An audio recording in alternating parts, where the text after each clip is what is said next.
dengan syiar Islam, tersemarakan syiar agama, rata jil gampung tabi dukungan MTQ ngan buat yang mulia, rata jil gampung tabi dukungan MTQ ngan buat yang mulia.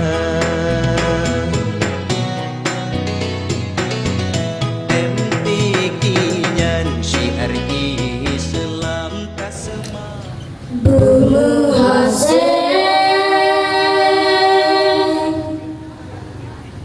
bumi hasil,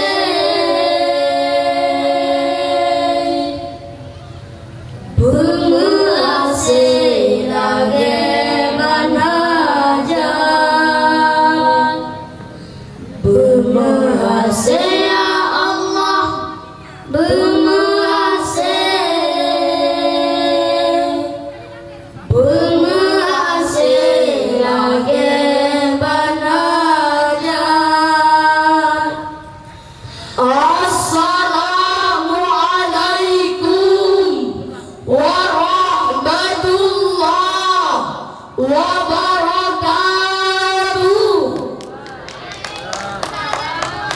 Alhamdulillahilladzi amarana bil ittihadi wal i'tisami bihablillahi jami'a, wassalatu wassalamu ala sayyidil Mustafa wa ala alihi wa ashabihi murtada. Dewan Hakim hadirin yang kami muliakan, multatuli mengibaratkan bumi Indonesia laksana jamrud yang berada di dataran khatulistiwa. Quraisy Shihab juga mengibaratkan tanah Indonesia laksana sekeping tanah surga yang dihamparkan di persada Nusantara. Dua ungkapan tersebut menggambarkan betapa indah dan hebatnya sumber daya alam yang kita miliki. Kita negara kaya, sumber daya kita potensial, tanah kita pun subur. Namun kenyataannya masih banyak rakyat yang berada di bawah garis kemiskinan. Bayi-bayi kekurangan gizi, pelajar putus sekolah, bahkan rakyat mati menderita kelaparan. Kenapa terjadi demikian? Ini disebabkan karena sumber daya alam yang kita miliki belum pernah dimanfaatkan oleh bangsa kita sendiri, melainkan dieksploitasi, dikikis habis oleh bangsa-bangsa lain sebagai aksi penjajahan gaya baru. Fenomena tersebut menandakan ketidakharmonisan hubungan manusia dengan alam raya. Akibatnya dirasakan oleh manusia itu sendiri. Sebab if the habitat where there will give function, but if not it will make destroy. Jika alam lingkungan dipelihara akan berdaya guna, tapi jika dibiarkan akan menimbulkan bencana. Demikianlah ungkapan Edward Buckley dalam History of Civilization in England. Melihat betapa pentingnya memelihara lingkungan tersebut, maka pada kesempatan yang singkat ini izinkan kami untuk menyampaikan sebuah syarahan dengan judul Lingkungan Hidup untuk Kemakmuran Bangsa. Berangkat dari firman Allah di dalam Al-Quran,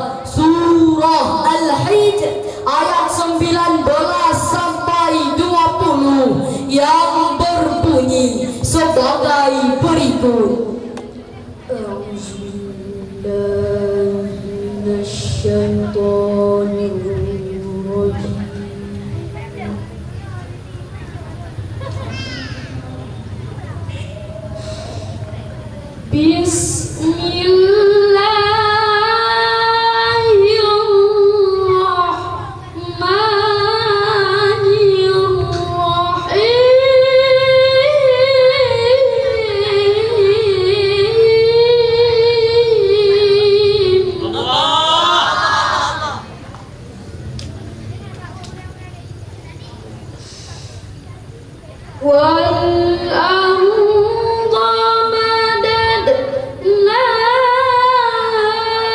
وألقينا فيها رواسي وأنبتنا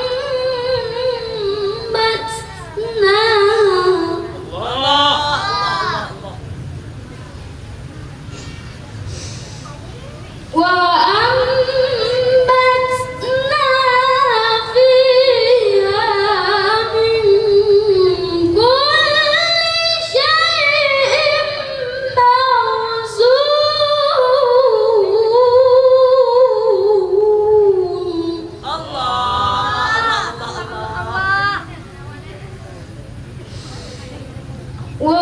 وجعلنا لكم فيها معايش ومن لستم له برازقين.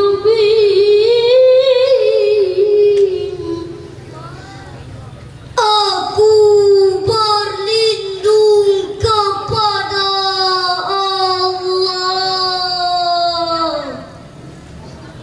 dari godaan syaitan yang terkutuk dengan menyebut nama Allah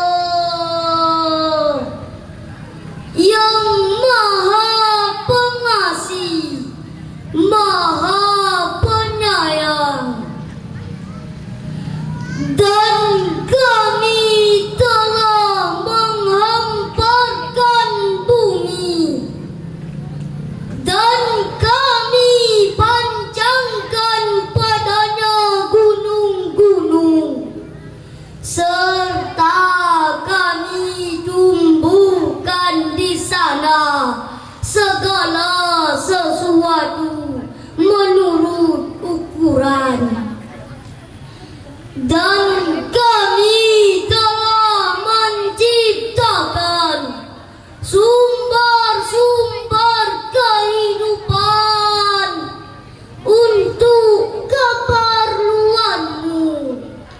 Dan kami telah menciptakan pula makhluk yang bukan kamu pemberi rezeki. Ma'asyiral muslimin rahimakumullah.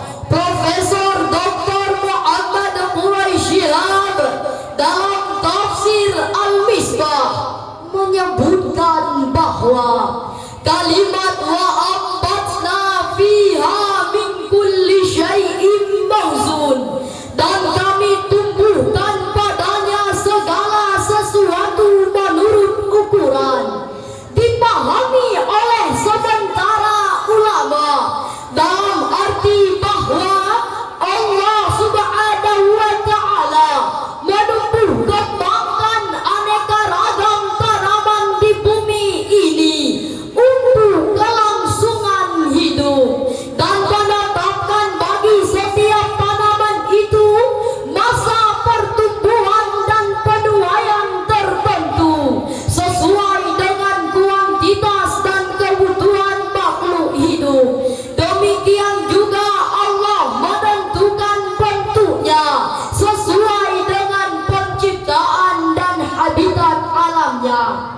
Dewan Hakim hadirin yang kami muliakan, di dalam tafsir Al-Muntakhab ayat ini dinilai sebagai menegaskan suatu temuan ilmiah yang diperoleh melalui pengamatan di laboratorium, yaitu setiap kelompok tanaman masing-masing memiliki kesamaan dilihat dari sisi luarnya, demikian juga sisi dalamnya. Bagian-bagian dan sel-sel tanaman yang digunakannya untuk pertumbuhan memiliki kesamaan yang praktis tak berbeda, meskipun di antara satu jenis dengan lainnya dapat dibedakan, tapi semua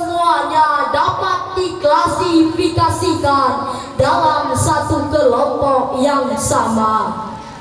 Hadirin, alangkah bahagia dan indahnya alam ini jika setiap individu memiliki semangat dalam memelihara lingkungan yang kita huni ini, sehingga dapat menghasilkan manfaat bagi seluruh umat manusia yang ada. Para ilmuwan menyebut abad ke-21 sebagai the age of axial wasteland, abad yang penuh dengan kegelisahan, kecemasan, perang antar suku, dan bangsa menjadi-jadi. Resesi ekonomi melanda seluruh lapisan warga, ledakan penduduk semakin tak terkendali, bahkan pencemaran lingkungan menjadi ancaman kehidupan. Kondisi tersebut jelas telah menimbulkan beban psikologis bagi kehidupan masyarakat.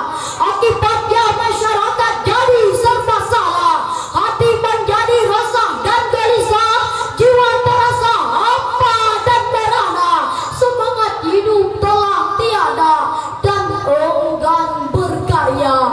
Bahkan yang paling parah, munculnya penyakit psikomotis, penyakit kejiwaan yang dapat mematikan seluruh umat manusia secara perlahan dan mengerikan.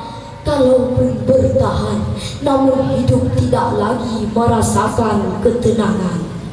Hadirin, lalu apakah tugas kita di muka bumi ini? Tidak lain adalah memakmurkan bumi, mensejahterakan umat manusia itu sendiri, lebih-lebih lingkungannya sebagai tempat tinggal dan menetap, sebagaimana terurai di dalam Al-Quran surah Hud ayat 61 yang berbunyi sebagai berikut. Wa ila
Ma'asyiral muslimin rahimakumullah. Demikianlah firman Allah yang menginformasikan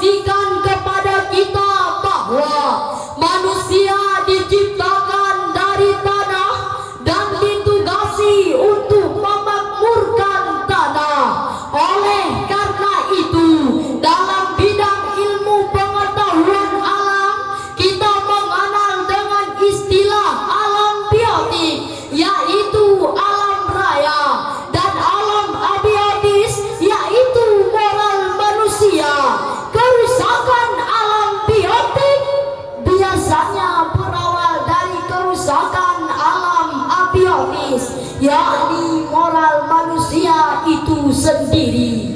Ancaman kerusakan di darat maupun di laut sudah menjadi bukti yang harus kita renungkan, kita pikirkan, kita cermati untuk kita antisipasi agar saat ini maupun kelak tidak terulang lagi. Lalu bagaimanakah tanggung jawab warga negara dalam memelihara lingkungan ini? Sebagai jawabannya adalah pertama, kita harus membantu dan mendukung program pemberian jalan, melakukan reboisasi tanah-tanah gundul, pembuatan terasering untuk mencegah longsor, penanggulangan limbah dan sampah bersama-sama, dan menghentikan pemburuan satwa serta penebangan hutan secara liar. Kedua, kita syukuri alam sebagai nikmat Allah dengan cara memeliharanya agar kita dikasihi Allah Subhanahu wa taala. Rasulullah sallallahu alaihi wasallam bersabda, "Irhamu man fil ard, yarhamkum man fis sama." Sayangilah oleh kamu sekalian apa yang ada di bumi, niscaya Allah akan menyayangimu. Ma'asyiral muslimin rahimakumullah, perlu diketahui bahwa orang pintar tapi salah tidak saleh pasti tidak mungkin memakmurkan alam raya. Orang hebat namun bergelimang maksiat mustahil peduli mengelola alam raya. Malah yang timbul adalah watak-watak perusak, pohon-pohon ditebangi, gunung-gunung digunduli, dan satwa-satwa diburu. Padahal akibatnya manusia sendiri yang menanggungnya. Kita tengok di beberapa kejadian baru-baru ini, terjadi banjir di Jakarta, longsor, gempa bumi, gunung-gunung meletus di beberapa daerah di negara kita. Tidak cukup dengan semua itu, kita pun dikejutkan dengan munculnya angin topan, gelombang pasang naik ke daratan, tsunami menerjang Aceh tercinta. Kenapa terjadi demikian? Edit GAD melantunkan, barangkali di sana ada jawabnya. Mengapa di tanahku terjadi bencana? Mungkin Tuhan mulai bosan melihat tingkah kita yang selalu salah dan bangga dengan dosa-dosa. Atau alam mulai enggan bersahabat dengan kita. Coba kita bertanya pada rumput yang bergoyang. Ma'asyiral muslimin rahimakumullah, dari syarahan kami tadi dapat kita simpulkan bahwa alam raya akan berdaya guna jika dipelihara, namun jika dirusak akan menimbulkan malapetaka.